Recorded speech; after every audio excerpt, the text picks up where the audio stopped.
Alors juste avant qu'on démarre les amis, je voulais préciser à ceux qui n'avaient pas vu passer l'info que mes vidéos sont désormais disponibles en podcast. J'ai pensé en gros à ceux qui prennent la route le matin, les transports en commun, peut-être au petit-déj, avant de s'endormir, à la salle de sport, que sais-je, ou peut-être ceux qui ont juste pas envie de voir mon visage, que toutes mes vidéos, que ce soit sur Spotify, Apple Podcast, toutes les plateformes d'écoute, sont désormais disponibles au format audio, si ça vous intéresse. Les amis, bienvenue, j'espère que vous allez tous très bien, très content de vous retrouver pour cette nouvelle vidéo. En compagnie du camarade Stan, on s'est réunis cette fois pour faire un petit truc en dehors de l'actualité. Je sais pas ce que t'en penses Stan, mais en ce moment, l'actu elle va à 3000 à l'heure, il y a un nouveau sujet toutes les heures là, la Super League qui revient, à l'heure où on s'enregistre, etc. Du coup, on a voulu faire un truc un petit peu plus déconnecté, en tout cas pour cette vidéo, et on est parti sur le débat des grands défenseurs, les grands défenseurs de l'histoire. Le plus grand défenseur de l'histoire, c'est qui ? Parce que peut-être que sur le débat du GOAT, il y a un peu plus d'unanimité. Et surtout, les défenseurs, ils sont un petit peu dans leur monde à eux, leur catégorie à eux. Quand on regarde typiquement au Ballon d'Or, c'est devenu quasiment impossible pour un défenseur de remporter le Ballon d'Or. D'ailleurs, il y a seulement 3 défenseurs dans l'histoire qui ont remporté le Ballon d'Or, Beckenbauer, Zammer et Cannavaro. Du coup, on s'est dit un petit débat à part pour parler juste des grands défenseurs de l'histoire, leurs caractéristiques et pourquoi ils sont là-haut. Ça faisait un petit sujet sympa. Donc voilà, on va partir là-dessus. Et peut-être Stan, tu peux nous dire comment ça va, est-ce que ça roule, etc. Et puis nous lancer sur celui dont tu as envie de parler pour démarrer. Non, tout à fait. En fait, tu as parfaitement raison. Aujourd'hui, en fait, on va sur un sujet qui est très intéressant. Je pense qu'on ne leur donne pas assez de place dans le football parce que, plus ça a évolué, ou peut-être même c'est générationnel, mais en tout cas, on s'est concentré un tout petit peu plus de temps en temps sur l'aspect offensif. Un défenseur, quand il fait une bêtise, on s'en rappelle, en fait, tu vois. J'ai l'impression que le gars qui est offensif, il peut rater une occasion importante, il peut faire quelque chose, tu vois. Je sais pas, il y a toujours ce truc-là. Mais le défenseur, quand on te dribble, on dirait que tout le match que tu as fait, en fait, c'est parti en fumée. Ouais. Sur un dribble, en fait, tu vois. Jérôme Boateng, il fait un bon match. Messi, il vient, il te laisse là-bas et puis hop, c'est fini. En fait, tout le monde se rappelle juste de ça. Donc, c'est un peu, tu vois, c'est pas facile, je trouve. C'est un poste un peu ingrat, ces postes défensifs-là. Mais aujourd'hui, franchement, on va leur donner un tout petit peu d'honneur. On va commencer par les anciens. J'ai envie de dire Paolo Maldini, tu vois. On y va directement. Je pense que Paolo Maldini... tu commences fort. Tu commences très fort. Non, c'est ça. C'est que Paolo Maldini, tu vois, lui, c'est un bandit. C'est un bandit. Il est considéré par beaucoup comme étant un très grand défenseur et je pense que c'est peut-être même un des plus grands défenseurs. Il fait partie, en tout cas, de ce groupe-là. Maldini, c'est un joueur qui, pour moi, ça incarne la classe. Tu vois, c'est ces défenseurs-là qui, à un moment donné, ont réussi à faire passer le poste de défenseur, cette perception-là à un autre niveau. Maldini, c'est un joueur qui est très propre dans sa manière de faire, dans ses tacles, dans son sens de l'anticipation. Et Maldini aussi, il y a un autre aspect qui a été exceptionnel dans sa carrière, c'est un droitier. C'est un droitier, mais qui a évolué dans un poste du côté gauche, en tant que latéral gauche, où il a été énorme. Il a joué avec des grands joueurs aussi. Il a eu une carrière exceptionnelle. Mais en tant que droitier évolué sur le côté gauche, ça a été tellement facile pour lui. C'est un genre de Ousmane Dembélé, quoi, si on doit parler aux nouvelles générations et tout. Mais en tant que défenseur, avec une classe, une propreté et tout. Donc franchement, j'ai envie de dire, Paolo Maldini, je pense qu'on peut le balancer là-bas, quoi. Pas mal. Je m'attendais pas à la comparaison Maldini-Ousmane Dembélé. Elle m'a un peu déboussolé. Droite-gauche. J'aime bien, clairement. Là, une forme d'ambidextré. Mais Maldini... moi, je pense qu'il y a beaucoup de gars dont on peut parler, mais à la fin, quand on doit faire vraiment la décision, pour moi, il y en a 2. Il y a 2 noms vraiment qui reviendront. Et peut-être 3 à voir, mais sur les 2 auxquels je pense tout de suite, évidemment, il y avait Maldini. C'est peut-être le GOAT, c'est peut-être le numéro 1, les chiffres parlent pour lui, son palmarès c'est un truc de malade mental, il a gagné 5 Ligues des Champions quand même, 5 Ligues des Champions, et comme tu dis, en étant latéral gauche, mais aussi défenseur central sur un millier de matchs à peu près en carrière pour lui, déjà, cette stat elle est assez dingue, il y en a à peu près 500 en tant que latéral gauche et 500 en tant que défenseur central. Il a été véritablement à plusieurs moments le meilleur joueur du monde à 2 postes. Et ça, c'est quand même assez costaud. 7 Serie A aussi, le championnat le plus compétitif de l'époque où il était en Serie A. Et l'histoire, elle est magnifique parce que même s'il n'a pas gagné de Coupe du Monde, même s'il n'a pas gagné d'Euro, il a joué 7 tournois internationaux majeurs avec l'Italie. Sa longévité, elle est extraordinaire. Il était dans les finales de 94 et de 2000, finale de Coupe du Monde 94 et d'Euro 2000. Équipe All-Star 4 fois, je crois, sur 2 Coupes du Monde, 2 Euros. 3 podiums de Ballon d'Or pour Maldini, 94, 95 et 2003. Il est second même en 95. Et bon, ce qui rend l'histoire encore plus belle, c'est que lui, il est le véritable one club man, quoi.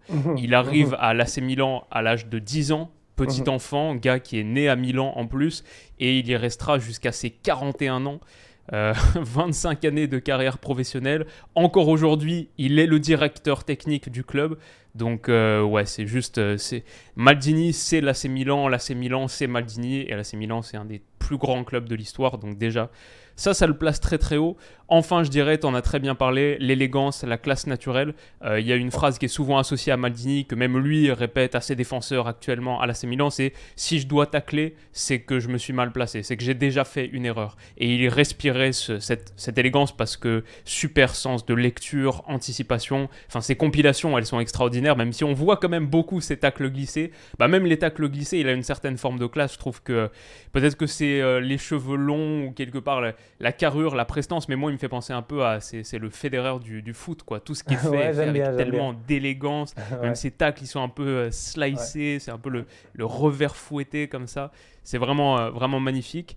Et il est une digne incarnation. Si on doit faire un top des défenseurs, les plus grands défenseurs de l'histoire, et peut-être en choisir un, quelque part, choisir un Italien, c'est ce qu'il faut faire, quoi. Si tu prends un défenseur, si tu achètes défenseur, tu achètes italien, quoi. Et entre Cannavaro, Maldini, Nesta, Baresi, Sirea, etc., les 5 joueurs les plus capés de l'histoire de l'Italie, ça c'est quand même beau, c'est 5 joueurs défensifs. Buffon en numéro 1, Cannavaro en 2, Maldini en 3, et ensuite c'est Bonucci et Chiellini. Et même 8 des 10 plus capés en Italie sont des défensifs, parce qu'après tu as Zoff, Zambrotta et Facchetti, le grand latéral du Grand Inter des années 60.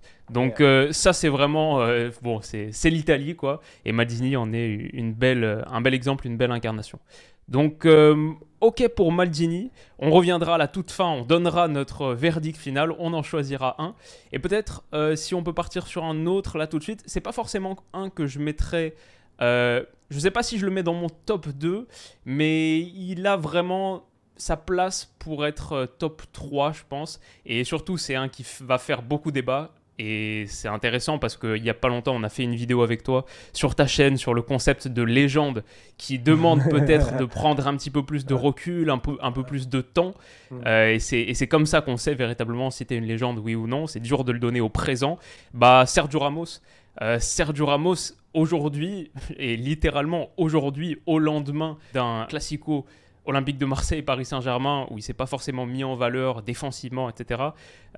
C'est peut-être un peu dur de le dire comme ça, mais en même temps, quand tu regardes Sergio Ramos, bah, titulaire pendant plus de 15 ans au Real Madrid, un club qui a écrasé la Ligue des Champions sur cette période, lui en a 4. Il a le but égalisateur, il a cette image marquante à vie, le but égalisateur contre l'Atlético Madrid à la dernière seconde, le but de la décima, etc. Et puis il est associé au grand succès de l'Espagne, 2008-2012, il y a à chaque fois 2 euros, une Coupe du Monde, enfin il a un palmarès de malade mental, et sur les performances individuelles, bien sûr, il est dans le 11 de l'année FIFPro, Sergio Ramos, 11 fois, c'est le record pour un défenseur. Dans le 11 de l'année UEFA, 9 fois, c'est le record pour un défenseur. Joueur le plus capé de l'histoire de l'Espagne, 9e meilleur buteur de l'Espagne, parce que Ramos, c'est aussi en grande partie les buts. J'ai compilé tous ces chiffres. 969 matchs, 133 buts. La question, c'est peut-être, est-ce qu'il était un si bon défenseur que ça ? C'est ça peut-être qui l'empêche de le mettre aussi haut. Mais sa carrière parle pour lui. Sergio Ramos est un très grand joueur. Et après, moi, ce que je trouve intéressant dans cette liste-là, c'est que souvent, tu te rends compte que j'ai l'impression que ces grands défenseurs-là, ils ont aussi cette capacité à pouvoir évoluer un peu partout sur la ligne défensive. Et Maldini, tu vois, latéral central. Ramos, latéral, il commence, tu vois, il est très chaud. Après, il passe en défense centrale, il devient vraiment le maître, le boss de cette équipe-là. Sergio Ramos est un grand joueur. Je pense qu'aujourd'hui, oui, parce que les gars sont encore en activité. Donc, quand ils déconnent un tout petit peu, on se fout d'eux. Mais après, la vérité, c'est qu'un gars comme Nesta, il finit en MLS ici à Montréal. Il y a des matchs qui ne sont pas exceptionnels et ça ne veut pas dire que Nesta n'est pas une légende. Tout à l'heure, quand tu listais les légendes italiennes, j'avais envie de dire c'est bon, on n'a qu'à s'arrêter. La vidéo est terminée, franchement, parce qu'ils sont tous dans la liste en fait. Moi, je les ai tous mis. Comme veux-tu que je te dise, Cannavaro est là, Baresi est là, ils sont tous là en fait, tu vois. Mais c'est des gars qui avaient vraiment cette versatilité et tout. Et Ramos est très fort. Franchement, Ramos, moi, j'ai rien à dire. C'est un top player. Ça fait partie des meilleurs défenseurs franchement, de l'histoire du football. C'est un défenseur très rugueux aussi. Il a pris beaucoup de cartons rouges dans sa carrière tout. Ça, c'est vrai. Mais derrière, ça fait partie du style. Je pense que chacun a son style. Et dans son style à lui, il a su s'imposer. Et il s'est imposé dans le plus grand club au monde ou un des plus grands clubs au monde. Après, ça peut partir en débat. Et il a gagné la compétition la plus difficile en termes de club. C'est la Champions League plusieurs fois en étant décisif. Donc, franchement, Ramos, je suis d'accord avec toi. Moi, je ne vais pas beaucoup discuter avec les gars là, que ce soit aujourd'hui, dans 10 ans, dans 15 ans, on va discuter, on va dire, yeah, Sergio, il était là. Ouais, bien sûr, bien sûr. Et je pense que tu as mis le doigt sur un truc important, c'est effectivement ce qu'ils apportent au-delà de leur pure science défensive. On a parlé pour certains de leur apport offensif, les buts par exemple de Ramos, de leur polyvalence, tu l'as dit pour Maldini, là pour Ramos à nouveau, et peut-être un truc en plus, franchement tous ces grands défenseurs, ils ont quelque chose, et ça c'est quelque chose qui est peut-être aussi intrinsèque au poste de défenseur, ou en tout cas pour devenir un grand défenseur, il faut l'être, c'est le leadership. Sergio Ramos, c'est un leader. Tu parles de gars rugueux, c'est aussi le gars qui inspire par le contact, par la voix, un vrai capitaine, un gars dont la voix porte très très fort. Et ça, c'est quelque chose qui est hyper important parce que sur ce poste où tu es un petit peu plus reculé, que ce soit la vision ou l'inspiration que tu peux fournir, en tant que défenseur, tu es forcément intégré à un collectif par la voix, par l'exemple, en tant que vraiment patron de défense, dirigeant. C'est ces gars-là que tu vois devenir plus tard président de club, président d'institution, etc. Et c'est une caractéristique à considérer en plus. Tout à fait, 100% d'accord. Écoute, on va continuer. Toi, tu es allé sur Sergio Ramos. Là, moi, j'ai envie de... On va dire, allez, c'est assez compliqué parce que tu vois, il y en a beaucoup que j'ai mis parce que je trouve qu'ils ont été pertinents, quoi. Tu vois, il y a des gars, ils ont été pertinents. Ça ne veut pas dire forcément que tu es le plus grand de tous les temps, mais tu as été pertinent. Et bon, on va en mettre un quand même que j'ai trouvé qui a été extrêmement pertinent au courant de sa carrière, c'est Cafu. Pour moi, c'est un grand joueur. Franchement, moi, Cafu, j'étais fan quand j'étais jeune et tout. Moi, Cafu, voilà, j'ai envie de dire... en fait, j'ai envie de faire même deux joueurs carrément, en fait, et de dire, c'est ça aussi le paradoxe aujourd'hui, c'est qu'à un moment donné aussi, il y a des événements qui peuvent ternir ton image et après on n'a même pas envie de discuter de ton cas parce qu'en même temps moi je mets dans les grands latérales droits, je mets Cafu, mais d'un autre côté je mets Dani Alves, tu vois, parce que pour moi Dani Alves aujourd'hui si on parle de défenseur, dans son positionnement, lui il avait capté qu'il était capable défensivement, il était difficile à dribbler, il était très fort et tout, il a été un pion important en plus de ça, tu vois, dans ce Barça là avec Guardiola, tout ça sur le côté droit, c'était un Dani Alves qui était, comme je disais la dernière fois avec Baldé en disant qu'il y a des boys, c'est pas des latérales, c'est pas des latéraux, c'est pas des ailiers, c'est des latéliers. Franchement, c'est que le boy il travaille tout le côté droit en fait, c'est son côté à lui. Mais aujourd'hui avec ce qui se passe et tout, tu te dis que tu l'enlèves directement de cette discussion parce qu'à un moment donné, je pense qu'il y a une certaine intégrité à garder, il y a des limites à ne pas dépasser. Donc, on va laisser en tout cas les choses faire leur cours. Mais d'un autre côté, moi je dis Cafu, franchement, lui, c'était un malade. Cafu était trop fort. Donc Cafu il faisait des sombreros, il driblait les gars comme du n'importe quoi. Tu pouvais pas le dribbler. C'est un tonton trop respectable. J'étais en kiffance devant ce joueur-là. Je pense que c'est le joueur le plus capé en plus de la sélection brésilienne. Des titres, il en a gagné. Franchement, top player. Top player. Combien de Coupes du Monde? Vas-y. Lui, c'est un gars de Coupe du Monde, hein. Lui, c'est 94, 98, 2002, je sais pas, tout ça. Donc, 3 finales consécutives. C'est le seul joueur de l'histoire à avoir joué 3 finales de Coupe du Monde consécutives. Mais c'est intéressant parce que Cafu, tu vois, typiquement, moi aussi, je suis trop d'accord avec toi. Et je pense que c'est un peu notre génération parce qu'on a connu la fin de Cafu, qui est finalement sa meilleure période. Mais ensuite, en allant regarder un petit peu sa carrière dans l'ensemble, j'ai vu qu'il est arrivé en Europe seulement à 27 ans. Quand il signe à la Roma, c'est seulement à 27 ans. Et quand il signe à l'AC Milan, qui est quand même, pour moi quand je pense à Cafu, je pense plus à Cafu de l'AC Milan que Cafu de la Roma. Quand il signe à l'AC Milan, il arrive seulement à 33 ans. Il y joue les 5 dernières années de sa carrière. C'est dingue ça, tu vois. C'est son prime, en tout cas celui que moi j'ai en tête, et je pense une bonne partie de notre génération a en tête. C'est vraiment la toute fin.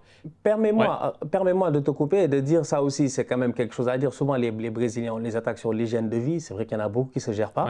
Mais tu vois, Cafu, c'est quand même... C'est comme Thiago Silva aujourd'hui, tout ça, bravo quoi. Franchement, bravo. Ouais. C'est clair.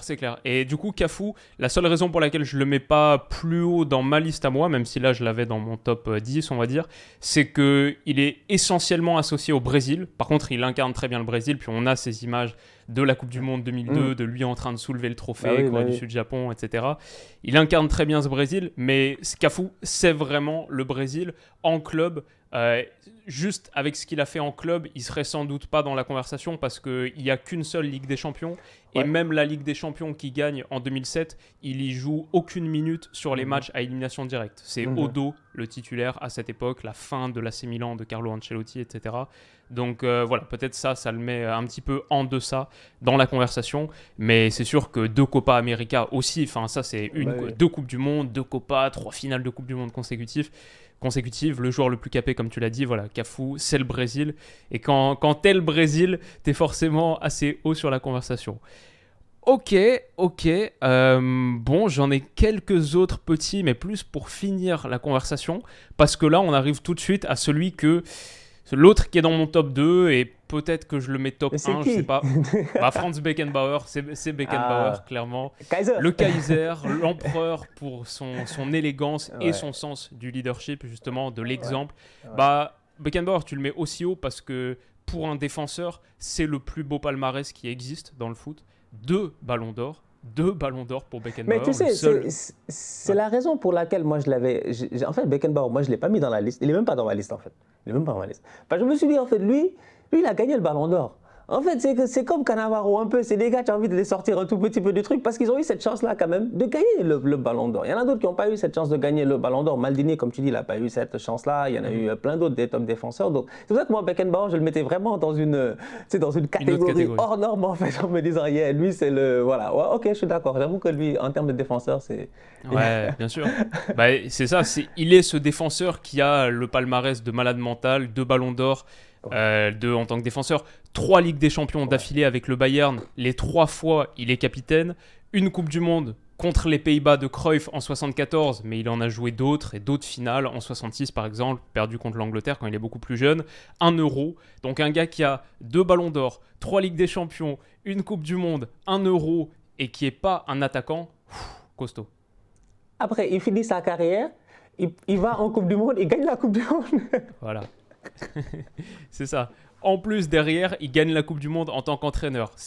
Les chiffres, les stats sur Beckenbauer, elles sont dingues. S'il y a un gars qui a été touché par la grâce, par les dieux du foot, et qui a eu la carrière parfaite, c'est clairement lui. Un des seuls 9 joueurs du monde à avoir remporté Ligue des Champions, Coupe du Monde, Ballon d'Or. Il n'y en a que 9.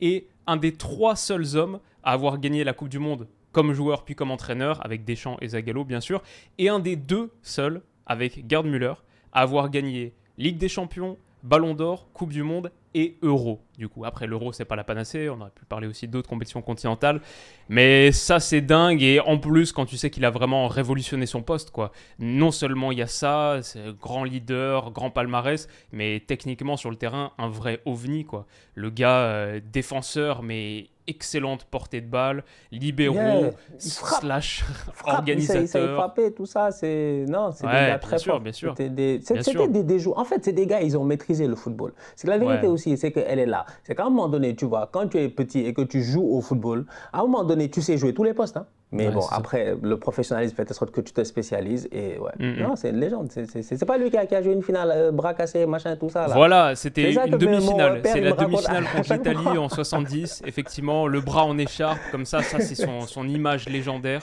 et qui exprime encore plus à quel point c'était un leader de dingue. En plus, à l'époque, il y avait le droit au changement. C'est la Coupe du Monde où les changements arrivent en 70, où tu peux te faire remplacer. Et lui dit non. Après, j'ai revu les images, il est un peu fautif sur un but et l'Allemagne perd cette demi-finale. Contre l'Italie, 4-3, un match de dingue. Enfin, la Coupe du Monde 70 dans son ensemble était absolument dingue. Donc, je sais pas, mais on retiendra quand même l'image de le bras en écharpe comme ça. Et c'est clairement mythique. Il est aussi presque un one club man. On a parlé de Maldini avec l'AC Milan. Bon, lui, il est totalement. Beckenbauer, il est né à Munich, il est formé au Bayern et il y joue quasiment toute sa carrière pro européenne avant de filer aux États-Unis, au Cosmos, avec Pelé. Ce qui est aussi un moment très très fort de l'histoire du développement du foot. Ces images Pelé, Beckenbauer, au New York Cosmos, etc. Et en plus, il deviendra plus tard l'entraîneur du Bayern. En plus de l'entraîneur de l'Allemagne en 90, aussi entraîneur du Bayern. Donc, très très fort rapport au Bayern. Bayern, immense club. Maldini avec l'AC Milan, Milan, immense club. Il y a ce duo, je le trouve hyper dur à départager. Peut-être seulement dans les points négatifs pour Beckenbauer, c'est qu'il y a... les points négatifs pour Maldini, c'est qu'il n'y a pas de trophée avec l'Italie et pas de ballon d'or. Pour Beckenbauer, il a ça, mais son point négatif à lui, c'est plus la longévité versus Maldini. C'est qu'il a seulement 13 ans en carrière pro européenne avant de filer donc au New York Cosmos, et son pic il est très très intense évidemment avec tout ce qu'on a dit, mais il n'est pas si long que ça dans le sens où tous les trophées majeurs dont j'ai parlé, Ballon d'Or, Ligue des Champions, Coupe du Monde, Euro, il les gagne sur une période de 4 ans entre 72 et 76, alors que Maldini c'est le gars qui a joué avec ton père, ton frère et ton fils, c'est le truc classique de il a joué avec toutes les générations, et il y a des images dingues comme ça, donc peut-être ça on lui enlève. Non, tout à fait. Écoute, ça se joue à rien. Après, moi, tu vois, le Ballon d'Or, c'est ça qui m'énerve avec le Ballon d'Or un peu, c'est que je trouve ça dommage parce que, tu vois, il y a des gars, ils l'ont pas, et après, ça peut venir et ternir un tout petit peu ce débat-là. Les défenseurs, il n'y en a pas beaucoup qui ont eu de la chance de l'avoir, donc c'est dommage. Van Dijk n'était pas loin. Van Dijk en 2019, Van Dijk, à 7 petits points de Messi. Deuxième à 7 deuxième. points de Messi, tout proche. Je crois Messi a 676 points et lui 669 après la magnifique saison de Liverpool, etc. Lui aurait pu être le quatrième défenseur. Il aurait pu avoir cette chance-là. Après, le problème aussi, après, c'est ça qui est dommage aussi, c'est le nombre de temps en fait. Est-ce que tu as eu un prime ou est-ce que tu as est-ce que tu as duré longtemps? Et que moi aujourd'hui, Van Dijk, je le regarde et moi, Van Dijk quand même, il me fatigue, franchement, il me fatigue réellement, il me fatigue en fait. Alors que Van Dijk, c'est pas un petit défenseur, tu vois. Mais tu vas dire Van Dijk, ok, il a été un grand défenseur à son top pendant 3 ans. Après, tu vas dire à Southampton, il a été bon, mais c'était un niveau en dessous. Et après, quand Liverpool a commencé à foirer, on a perdu Van Dijk. Donc, tu te demandes en fait ce qui s'est passé, tu vois. Alors que les autres, quand tu me dis que Maldini jusqu'à 2009, il était là, le tonton. Il était là à fatiguer les jeunes. Donc, ouais. Non, franchement, de grands défenseurs. Moi, dans ma liste, j'avais quelques gars que je vais finir rapidement. Je vais balancer comme ça. Nesta, moi, je trouve que Nesta, c'était un très grand défenseur. Philippe Lam, c'était un top défenseur, franchement. Jamais de carton rouge. Ouais, tu vois, imagine, je ne savais même pas. Tu vois, un gars propre, un gars, franchement, aujourd'hui, je pense qu'il est à la tête de l'organisation ou un truc comme ça de l'Euro 2024. Donc, j'ai hâte de voir ce que ça va donner. Mais vraiment intelligent, milieu défensif, latéral, central, tout ce que tu le mets, Philippe Lam. Il est petit, il est efficace, sincèrement. Ronald Koeman, c'est un tocard comme coach. Franchement, jusqu'à présent, je maintiens parce que moi et Koeman, on a des antécédents, tu vois. La dernière fois, on s'est croisés à un café. On s'est croisés. Puis voilà, on s'est regardé, chacun est parti de son côté. On ne discute pas ensemble, moi et Ronald Koeman. Mais Koeman, en tant que joueur, franchement, c'était une légende. Franchement, c'était une légende, un grand défenseur, un grand buteur, un gars qui savait porter le ballon, monter et tout. Un gars très intelligent aussi. Il y a des Français, Desailly, Thuram, des gars que moi j'ai kiffé quand j'étais jeune. Top player, sincèrement. Lilian Thuram, mais... Marius Trésor, un peu avant aussi, dans les grands. Dans le temps. J'ai Vidic. Aussi, j'ai trouvé que c'était un grand défenseur. Hierro, c'était un grand défenseur aussi au Real Madrid. Il a été très fort, très intelligent, massif et tout. Un gars qui vraiment m'a marqué. Après, tu en as d'autres. Tu peux mettre Rio Ferdinand, John Terry, Chiellini, plein de grands joueurs que tu peux mettre et tout, qui ont eu l'occasion de nous marquer. Ça, je dis que défenseur, c'est un peu ingrat, quoi, des fois, parce que, tu vois, l'autre, comme il marque des buts, c'est clair. Alors que les clean sheets, vous êtes 4, plus le gardien normalement à devoir l'assurer, plus après l'autre, plus tout le reste de l'équipe un peu, tu vois. Alors que les buts, c'est une responsabilité. Donc tu la prends sur toi, tu en mets 800 dans ta carrière et hop, c'est fini. On ne discute plus avec toi, tu vois. Donc c'est un peu ça. Mais félicitations franchement à tous ces joueurs-là qui sont très importants dans un dispositif, quoi. Bah c'est clair que tu l'as dit, les buts, ça met tout le monde d'accord et c'est pas pour rien que dans notre classement, dans notre liste des grands défenseurs de l'histoire, souvent on parle de gars qui ont révolutionné leur poste en mettant des buts, en étant ces joueurs, Ramos, Beckenbauer justement, on parle beaucoup de ce qu'ils ont contribué sur le volet offensif. Pareil, tu sais, quand on fait la conversation des meilleurs gardiens, bah on va parler de Neuer, de Yashin, parce qu'ils ont beaucoup apporté sur la dimension offensive aussi. Et c'est ça qui est intéressant avec le foot, finalement, ce jeu multiphase, bah en vrai, il y a surtout, c'est pas comme au football américain où tu as des équipes vraiment différentes. C'est un jeu avec une phase très très fluide, molle, où tout se mélange et où même en tant que défenseur, si tu as des qualités défensives d'apport, on a parlé de Cafu, de Dani Alves, bah ouais, ça c'est hyper clé quoi. Donc ouais, t'as fait une très très bonne liste complémentaire. J'avais juste Bobby Moore que je rajouterais, qui était le plus grand défenseur pour Pelé, le capitaine de l'Angleterre en 66. Pour Pelé, le meilleur contre lequel il a joué, et qui était un gars qui était vraiment sens de l'anticipation avant tout. C'est pour ça qu'il brillait. Il était un peu à l'opposé des défenseurs de l'époque, rugueux, tacle, agressif. Lui, il était un peu en avance sur son temps par rapport à ça, une forme de Maldini avant l'ère. Alors on va finir et tu me donnes ton dernier mot. Tu choisis le plus grand défenseur de l'histoire. Moi je vais mettre Paolo Maldini. Franchement, je vais mettre Paolo Maldini devant Beckenbauer. Franchement, Paolo Maldini, latéral gauche, défenseur central, pied droit, pied gauche. Je t'ai dit Ousmane Dembélé, le Ousmane Dembélé défensif italien.